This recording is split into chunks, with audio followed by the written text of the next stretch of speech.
So now this circuit probably not gonna work great to begin with, but yeah, it's not doing too bad. But every time I press the button, the output should change states and stay there. If it doesn't change at all, the button didn't get pressed right away. If it bounces right back like that, it's literally switch bounce. It's just when I pressed the button, it didn't connect perfectly. It bounced and then reconnected, and so switched again right there. We need to get this is going to be a debouncing capacitor. It's not on the schematic. It would be right across there. It's about half of a microfarad, 0.47 microfarad. So yeah, there you can see it switching much better there. So now the integrated circuit I'm using is the 4011 there, 4011. That's the full part number if you were actually looking at it. And it has 4 NAND gates, but I made them into NOT gates. The inputs are tied together. These NAND gates, I'm just not using them, so I have their inputs tied to a supply voltage. Of course, you have to power the integrated circuit. Also, they're susceptible to shock, so I'm going to discharge my body right there. More precautions would be better, but I think that's kind of the minimum you can do. Make sure you discharge it. These CMOS integrated circuits, they fry relatively easily, so just be aware of that. Now, as I said before, we have the inputs tied together to make a NOT gate. As I said before, those are the little metal jumpers right there. You can see the little metal jumper is to this plastic one. It's bridging a gap. So that's input there for that one, input for this one. That's where the metal ones are. You can see where the input of one comes to the output of the other one. In both cases, right there. Where it comes to the output, I'm using 12 volts, by the way. These are 1,500 ohm resistors. Where the output of one, we have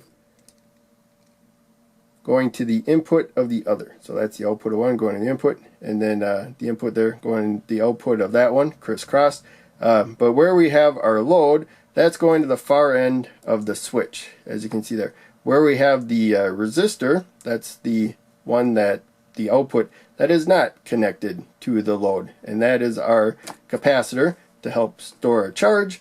This was our debounce capacitor right there. So now coming back, you can see there we got the 12 volts. This integrated circuit can work with relatively high voltages, and it cannot provide a ton of current. If you want a little bit more current, you have to use a higher voltage. Talked about that in an earlier video. But we took the NAND gates, tied their inputs together. That was the little metal jumpers. And we, as I said before, we have the output of one to the input of the other. And then again, the output to the input. We're going output, input, output, input.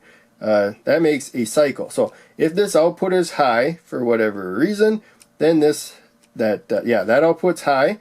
That'll make that input high, which makes its output low, and then low again makes it high. So high, low, high, low. A cycle that cannot be broke unless you find a way to, which we have here. And so we have the output here. Let's go with high again. Low, that discharges the capacitor, lowers its voltage. It will get completely discharged pretty quickly right there. So high, low. When we close the switch, remember, the capacitor's discharged.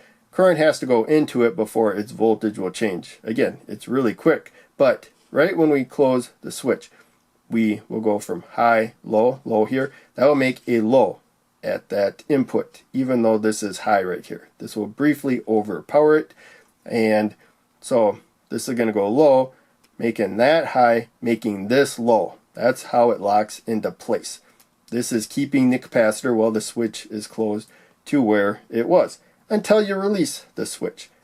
So now we got low, high, charging the capacitor. Close the switch again. Remember, it's high when this was low, but that makes that high, that low, which makes that high again, locking it into place again. So every time you close the switch, because remember, this is the opposite of that, the capacitor will be the opposite of that, forcing this to be the opposite of that briefly, but enough to flip that, and then flip it again, locking into place where the capacitor already was until you release the switch. Because, you know, a direct connection is more powerful than a connection through a resistor. Hopefully that makes sense. So I'm using a 100,000 ohm resistor right here, and a debounce capacitor across there that's not on there.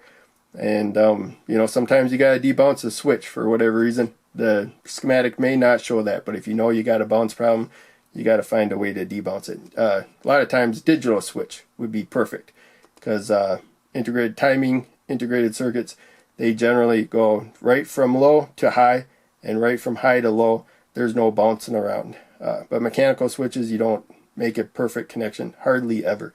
And 10 nanofarad capacitor right there, same as 0.01 microfarad. So yeah, that's really about it for this circuit, and hope you enjoyed. Make sure you check out one of the other videos I posted on the screen, and check out the links down below. They all help out a lot. I'll see you in the next video.